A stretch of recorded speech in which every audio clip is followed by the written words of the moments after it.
నిరీక్షణ న్యూస్కు స్వాగతం. నేను మీ మ్యాజిక్ రాజా.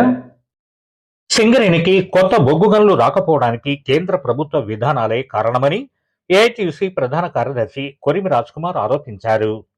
సింగరేణి ఆర్జవన్ ఏరియా జీడీకే ఓసీపీ 5లో గురువారం జరిగిన గేట్ మీటింగ్లో ఆయన మాట్లాడుతూ, తెలంగాణలోని అన్ని బొగ్గు బ్లాకులను వేలం లేకుండా సింగరేణికే కేటాయించాలని డిమాండ్ చేశారు. 31 డిమాండ్లపై సమ్మె నోటీసు ఇచ్చామని, కొత్త బొగ్గు బ్లాకుల కేటాయింపు, 12వ వేజ్ బోర్డు, 4 లేబర్ కోడ్ల రద్దు, 56,000 కోట్ల బకాయిల విడుదల, మెడికల్ బోర్డు కొనసాగింపు, సొంతింటి పథకం అమలు తదితర డిమాండ్లు నెరవేర్చకపోతే ఆగస్టులో ఇతర కార్మిక సంఘాలతో కలిసి సమ్మె చేపడతామని హెచ్చరించారు.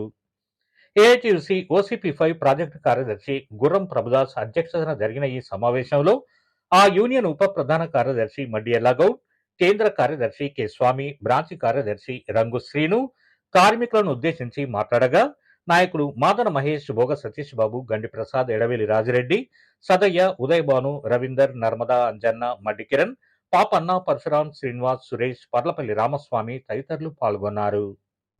సింగరేణిలో రాజకీయ పార్టీల సందడి ఎక్కువైపోయింది. ఈ మధ్యకాలంలో గౌరవ బొగ్గు శాఖ మంత్రివర్యులు కృష్ణారెడ్డి గారు కూడా రావడం జరిగింది. కిషన్ రెడ్డి గారు వారు తాడిచెల 2 నేను సంతకం పెట్టాను చెప్తాను. శుభం వాళ్ళకు అభినందనలు. కానీ సింగరేణికి రావాల్సిన ఇంకా చాలా బొగ్గు బ్లాకులు పెండింగ్లో ఉన్నాయి. ఈ సింగరేణి 10 ఏళ్ల తర్వాత డ్రాస్టిక్గా పడిపోయే అవకాశం ఉంది. దాన్ని పరిష్కారం చేసి అమలు చేయాలి. అదేవిధంగా 12వ వేతన ఒప్పందానికి సంబంధించిన ప్రతిష్టంభన ఏర్పడ్డది. ఇగో మాకు ఇప్పుడు లేబర్ కోడ్ల మీద మేము ఎన్నికలు పెట్టుకొని గెలిచి చేసే వరకు చాలా టైం అయింది.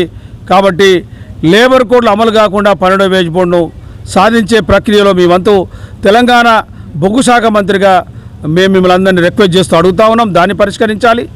అదేవిధంగా కార్మిక సోదరులందరికీ నేను చేతులెత్తి విజ్ఞప్తి చేస్తూ ఉన్నా, సింగరేణిలో రాజకీయ జోక్యం లేకుండా చూడాల్సిన బాధ్యత మానదే. ఇది లేకపోతే అతి త్వరలో దీనికి ముగింపు పలికే పరిస్థితి వస్తుంది.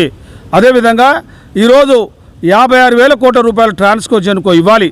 దానికి మధ్యవర్తితనం ఈరోజు కాంగ్రెస్ పార్టీ వహిస్తూ ఉన్నది. కాబట్టి వాటిని ఇచ్చి మాకు రావాల్సిన ఏవైతే ఈరోజు సింగరేణి కనీసం బిట్లు కొనలేని పరిస్థితి వచ్చింది, జీతాలు చెల్లించలేని పరిస్థితి వచ్చింది, డీజిల్ కొనలేని పరిస్థితి వచ్చింది, ఎక్స్ప్లోజివ్ కొనలేని పరిస్థితి వచ్చింది.